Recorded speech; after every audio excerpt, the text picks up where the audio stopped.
What's up, Mets fans? This is Can We Agree, the show where we get a Mets legend and a celebrity fan from another team and see if we can find some stuff to find some common ground on. You guys don't look that hostile yet. You feeling all right to do this? Why would we be hostile? All right, good.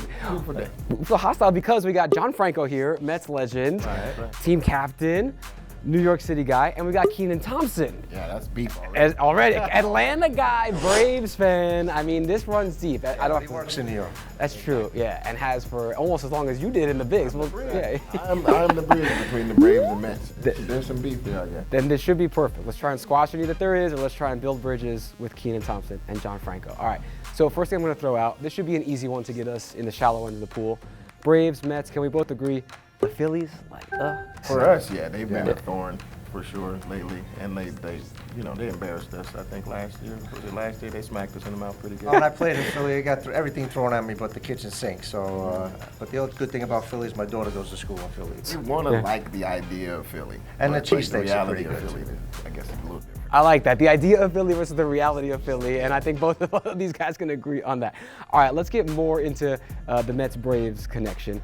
Are you guys willing to agree that there's one guy from the other team over the years that you actually always secretly kind of liked on the Braves? I had several. I guess growing up in different places, like in the summers we would spend time where my parents are from in Virginia, so that's like a halfway point. So there was a lot of Mets fans. Doc, I think, actually was pitching in the minors in Lynchburg, where they're actually, so it was a small town kind of like, the Mets were kind of always in the background of my growing up in life, so I liked Strawberry and Doc and that era and stuff like that, but then it grew apart. Like once I really started to grow into my Atlanta-ness, it started to get put to the side a little bit. But yeah, I remember that like 86 kind of era. Yeah, all right, so you got some Mets roots, which is nice. Were there ever any, as the Braves, you were playing them and having to try and get them out? Yeah. Dale Murphy, Paul Horner, and then later on, obviously Chipper Jones, fabulous player, and that whole pitching staff. You know, it was always enjoyed watching those guys because they were artists. They knew how to pitch, so they changed speeds, hit the corners, but do some painting. That whole pitching staff was pretty damn good. It was nice that despite the fact that it's animosity on the field, that you can be some appreciation across the diamond from the opposite fan. It's dedication, right? You know what I mean? Like I can appreciate the people that are obviously dedicated because it shows on the field. It shows in, like, yes, you have athletic prowess and gifts and stuff like that, but like you got to show up every day. You got to like lift the weights. You got to do the reps. And if you're good, you're good. Can't argue with it. So which one can we agree, is there one that's more impressive? Having a 21-year career in the majors or being 22 years on SNL? 21 years in the majors, that's amazing. Absolutely. Long time. I'm giving it to John, man. You're a lefty, 21 years? I appreciate that, but I think what you do too is amazing. I mean, I was hoping you... He was fishing for the compliment back. Do something for a long time and be so good at it and continue to be good at it, kudos to you. Thank you, man. Likewise, man. All right, let me try and spice it up a little bit. Let's get a little spicy. All right, so Chipper Jones terrorized the Mets. Yeah. You faced him a lot. Named his son, one of his sons, Shea, because of all the success he had at Shea Stadium. That's a little uncalled for. Can we agree? Uncalled for? I mean, it's all in good sport, I guess, but like, yeah, that is. That's the child's name for his entire life. It's just a troll job for the Mets the entire life of this kid. When you're successful at one place and you want to keep reminding yourself that you're so good at it, I mean, I'm sure I think he's got over 300 home runs, maybe. He's got one from me too, so.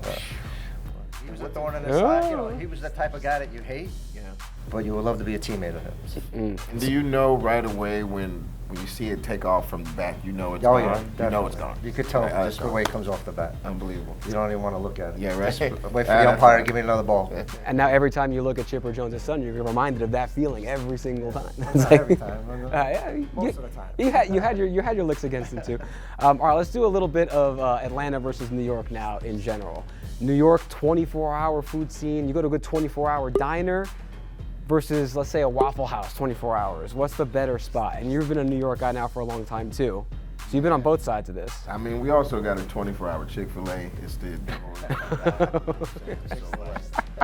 there's good times in Atlanta as far as eating is concerned, but as far as like, I'll say good eatings in the South, good chefings in the North. Because there's like we got a lot McDonald's more open like 24 hours. We do have a lot of McDonald's open 24 hours. Yeah. I have to go with the food here in New York.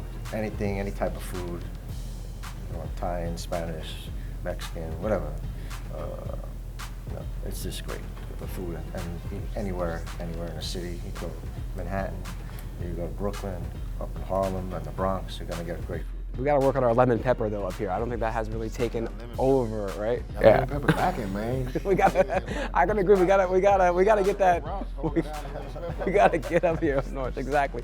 What about coming to a game? What's your preferred way? Can we agree the best way to get to the stadium for a ball game? Because there's no subway to Truist Park down in Atlanta, right? You got to take. You got to drive or like a connector bus or something. Yeah, you definitely got to take. I think I drive it to here to the stadium. And I take the train to Nick and Ranger games. Oh, there you go. Yeah, get into the city. All right. What's your preferred way to get around, especially when you're up here? So I grew up driving, so I drive. That's your thing? Yeah. All right. So I guess we can agree driving's the way to go. All right, what about some baseball stuff in general? We all grew up in an era when there was no DH in the NL. You had to hit. Yeah. Do we like that change now? What do we think about that? I like I'm traditional. I like the old-fashioned where the pitcher's got to hit. I like the bunt in. I like the steal in. I like all the old stuff. But the game's changed so much where the DH. And I understand what they're saying with the DH because you add another player onto the roster. A guy can have a job where he wouldn't have a job. But all the analytics and stuff like that has changed the game. So you missed pitchers hitting, even though I looked this up. You were only 3 for 34 in your career, and you scored twice. My first hit was in Atlanta. Ooh, I did not know that. That's some deep cuts. All right. You miss when guys like John used to get up and swing? Well, my first, I got called up to the big leagues in Atlanta. And I didn't know the history runs so deep. You guys got roots here. Man, that's impressive. Yeah, I mean, that part confuses me. The designated hitter thing always confused me. It just seems like another, tactic. You know what I'm saying? And I'm more so about whoever's out on the field should be able to play at every position more than likely. You don't grow up like, I'm going to be the pitcher. Like, everybody just goes out and plays. Yeah. And then you become better at certain things, or your coach places you or whatever, but everybody's supposed to do kind of everything. I mean, I don't know. I don't like, there's designated runners for those with old knees. Yeah, right. Whatever. Usually the pitcher's the best athlete on the team anyway. Right. Yeah. Again, I don't know, man. 0.88 average for your career. I'd beg to differ on that department, but that's the problem. They added the DH, so they didn't even have Oh, that, yeah. 6 RBIs in one game in the minor leagues, but No one ever talks about that. Let the record be known. John Franco, appreciate it. Kenan Thompson, thank you so much. And I can agree that good seeing you again. these two guys are great. Yeah. Next week. I was gonna say, who knew these are best friends? We're going to Chick-fil-A 24 hours down in Atlanta. Yeah, exactly. Yeah. Thanks for watching.